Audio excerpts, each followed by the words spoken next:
So hello guys, welcome back to my channel. So nandito kami ngayon sa Value Dollar dito sa Lucky Plaza sa Singapore. And ito yung para sa akin na nagpabalik-balik na sa Singapore. Ito yung pinakamurang bilihan ng mga chocolates and other products po nila. For example, this one. 3 for $1. Pero you need to check guys kung hanggang kailan yung expiration. Para hindi naman masayang yung pagbili nyo po. Kasi yung ibang mga product is, for example, yung ganyang kamura, malapit na yung expiration. And then yung Kinder Joy. Sa Philippines, ito ay nasa 50 pesos, I think.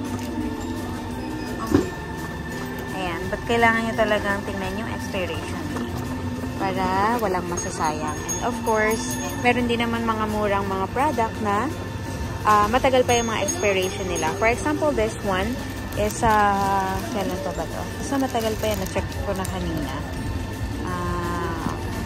Ayan, 9. September pa siya may expire. And some other chocolates here. Ito na talaga yung pinakamura sa lahat ng mga napuntahan namin mga pasalubong store dito sa Lucky Plaza. And this one, 3 for $10. Mix and match na siya. But of course, lagi nyo i-check ang mga expiration dates. Yan, yung Snickers, ito yung Mars, and ito may Smarties din sila. Yan, for the kids, and Dairy Milk Oreo. Ayan.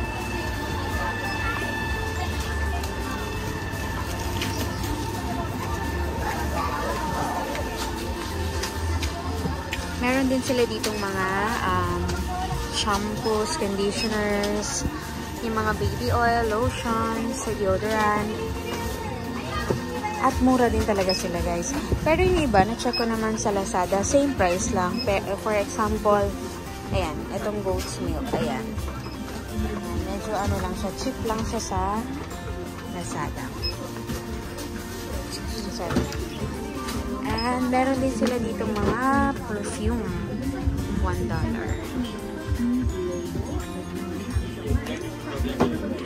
Ayan, yung iba din nilang mga products dito is, ayan, yung mga batteries, 1.25. Yung mga razor, $1 lang siya. And 5 pieces na rin yung iba. So, super cheap talaga siya. So, yung mga nakalagay talaga, super cheap na signage na, super cheap talaga.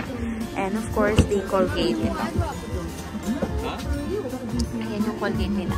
Ang isang peraso nito sa Philippines ay nagkakahalaga ng mga 90 pesos plus. Pero here, $1 is equivalent to 42 pesos and 65 cents is not really sure. So, lalabas lang siyang mga nasa 60 pesos plus.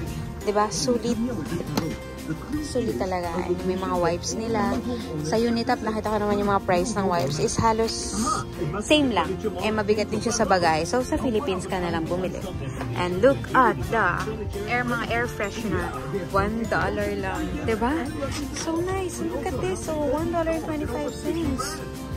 Diba? Napaka-cheap. Ayan ang mga Downy nila. Downy ito, 80 pesos, 20, nasa 100 pesos ito. Hindi ko lang alam kung magkano siya sa Philippines.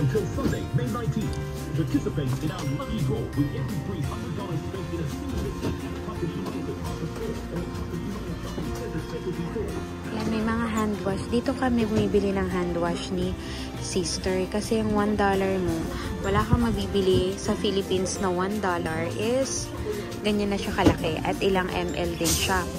So, for example, this one, this is 500 ml and $1 lang siya. So, equivalent siya sa 42 pesos only for this one. Diba?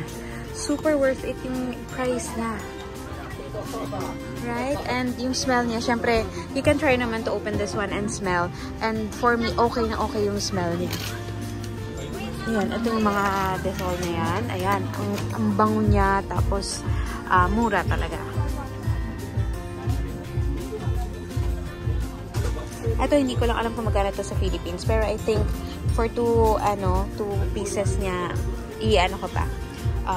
I-compare ko pa.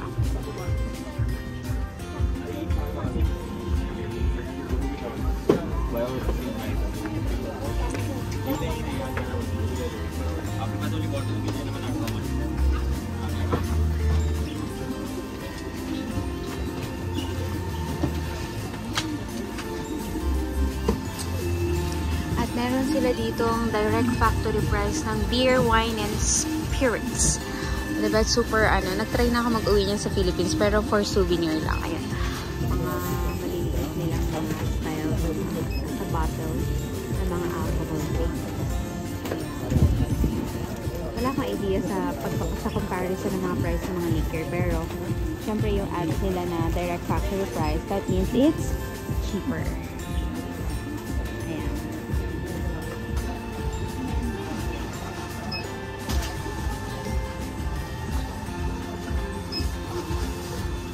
At mababa, kailangan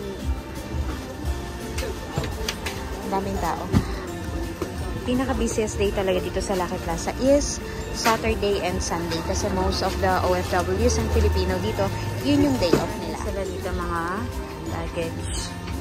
Ayan, wipes. Ayan, some of the Filipino snacks, meron din po sila. Then, ayan, may mga spoon, forks, disposable tumblers. Meron din sila mga canned goods.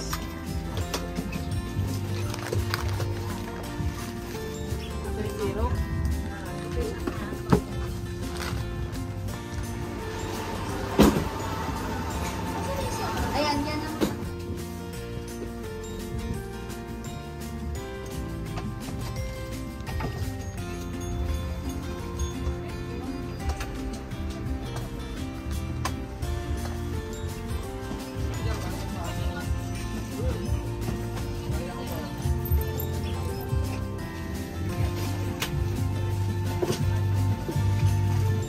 And located po siya dito sa basement. Basement 1. Ayan po. Stall 93. Yeah. 94. Wow, yun lang. So, thank you guys for watching.